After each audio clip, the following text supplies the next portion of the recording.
Hey everyone, this is GQ Recommends. And today we are going to talk about sunglasses.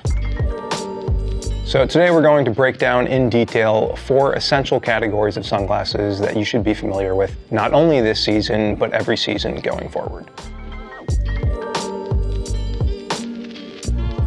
The all-time classics.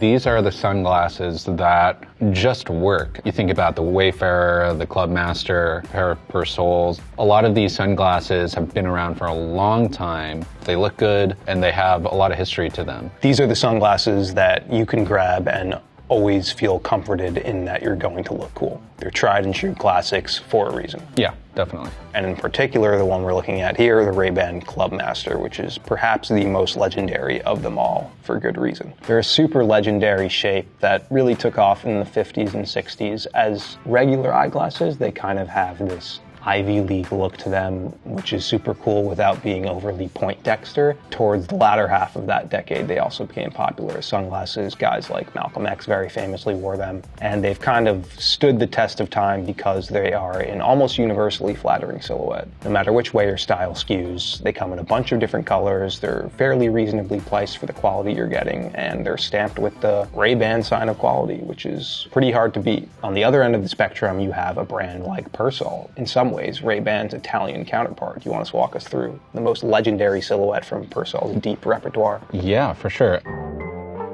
Persol is another really iconic brand. You might have seen this on guys like Steve McQueen. This is sort of an aviator style, which comes in a lot of different materials and slightly different shapes, but this style was really born for military pilots to really cover more of the face and block out more sun. A lot of race car drivers actually thought this silhouette really worked well driving their fast cars. Do I look fast? You look super fast, man. I drive a Ford Focus.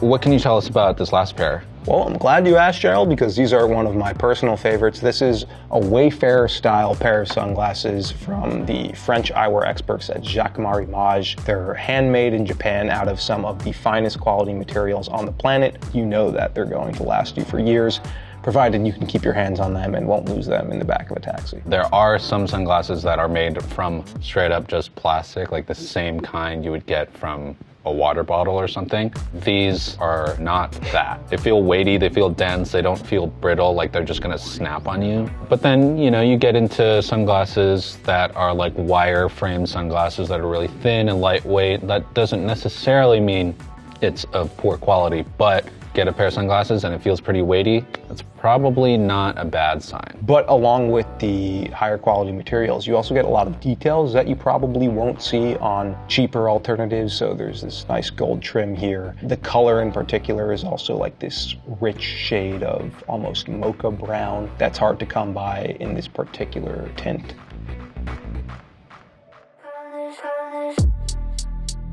The Technicolor Tints.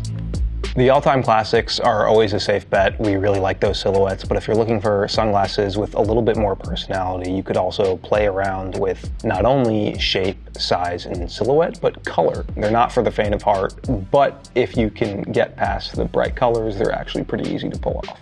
This first pair is from a brand called Sun Buddies. Pretty affordable, and like the quality is really great for the price too. Not so crazy as far as the silhouette goes, but what does stand out is this, I don't know, kind of like magenta-ish color. They look great. Thanks. This color is not something you usually see every day. It's not the usual tortoise shell, it's not boring gray. It ups the ante considerably. Yeah, for sure. These are the blue Isimo sunglasses from Retro Super Future, which is a really cool brand that we like a lot that also makes fairly affordable sunglasses. They've got a sleek outline. They're kind of squared off at the top and a little bit rounded at the bottom. They work well on most face shapes. And like we were saying before, they've got this mid-aughts energy that's really hot right now. I could easily see Bieber wearing these. I like it because it is a little bit curved at the bottom, which I think softens the angularity of the frames. But yes, this smaller frame with the very flat top is something we're seeing a lot of lately. I personally love another brand called Aquila. These are some of my own sunglasses. This brand makes a lot of different frames, really fashion forward. They also do have some classics, of course, as any good sunglass brand should. Most of their sunglasses are around 120 bucks, really good quality, and you can find a bunch of them in, you know, the full spectrum, lens tints and frame colors. These look sick with your current outfit. Yeah, I guess I didn't really plan that out, actually. Well, what would you normally wear these with?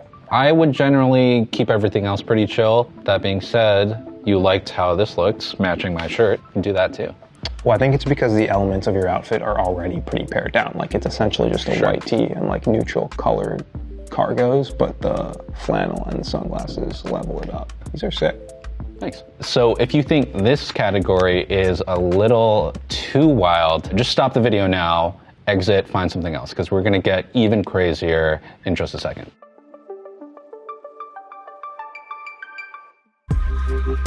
The total Swerves.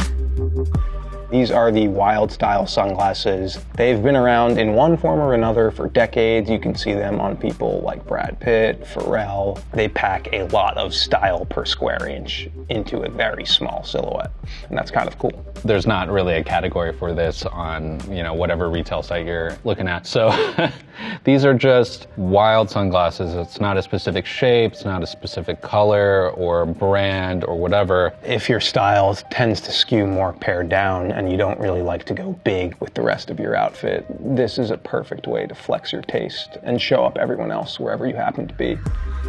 This first pair is from a brand called Brain Dead, which all around makes really dope stuff. This hits on a lot of different points. The lenses are super reflective and like crazy, almost mirror-like. The frames are like this slime green sort of take on turtle shell.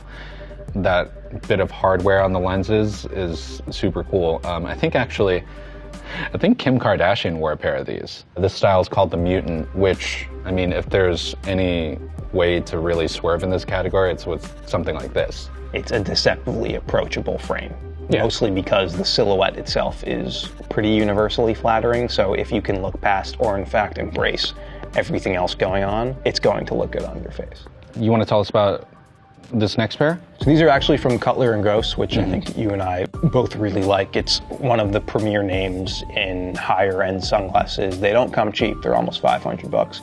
But again, they come with a pedigree that is pretty hard to beat in the sunglasses space. They're super high quality, they feel really hefty in your hand, but not so hefty that they'll weigh down your face when you're wearing them. What I really dig about these is that they are heavily doused with like retro peak 70s energy. So you see a lot of guys wearing these on the red carpet, people like Anderson .Paak and Bruno Mars. I feel like these types of sunglasses are the sort of shades you want to throw on when you're going to like a destination wedding with a pretty lax dress code where you have free reign to add a little personality to your fit. I don't know if I would wear them to a more conventional black tie wedding or a funeral. Yeah, probably not. I wouldn't do that either. I don't think stunting on the bereaved is necessarily in good taste. Stunting on the bereaved. Take it away, my man. From a Japanese brand called Matsuda, known for really intricate sunglasses. They're not all necessarily as wild as this, but I mean, straight from the jump, geez.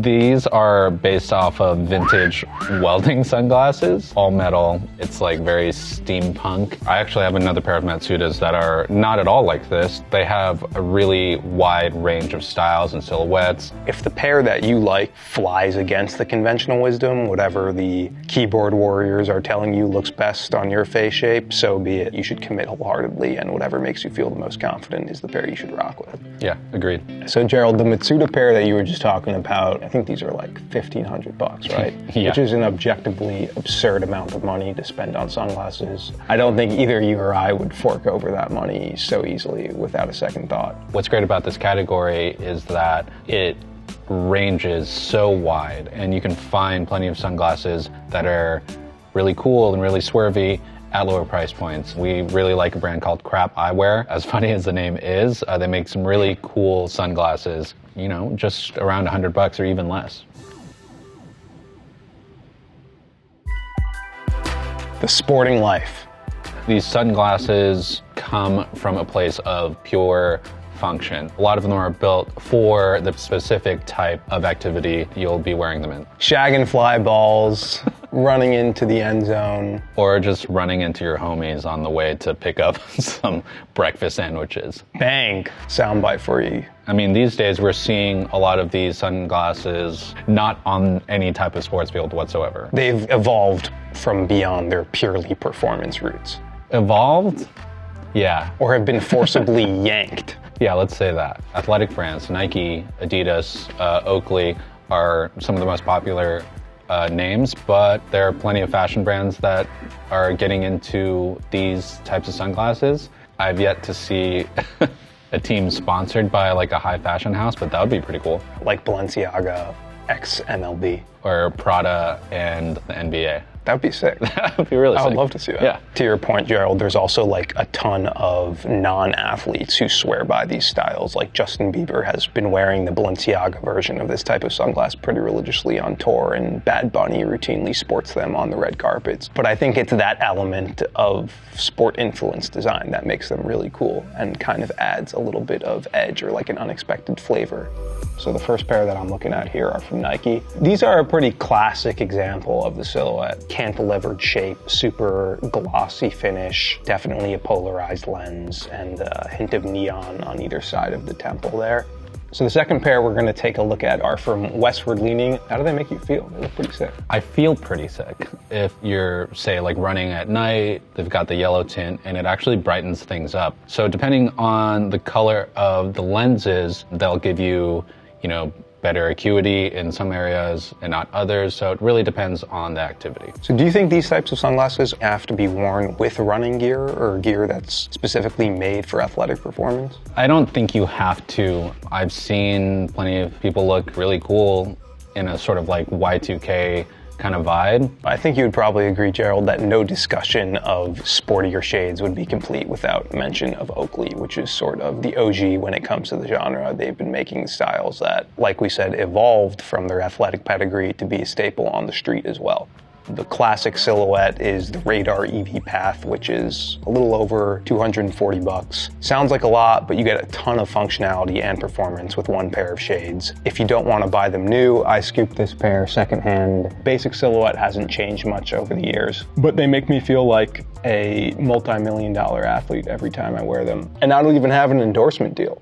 Not yet, at least. There's no denying how functional these are, and if there's anything that we've learned from a lot of wardrobe classics that we continue to wear today, that's kind of where icons come from, is functionality. So I wouldn't be surprised if these are still here decades from now. So Gerald, you're saying that I could probably pull off a pair of these? You? Yeah, sure. Yeah. Okay, so if I can pull them off, you can definitely pull them off. Yeah.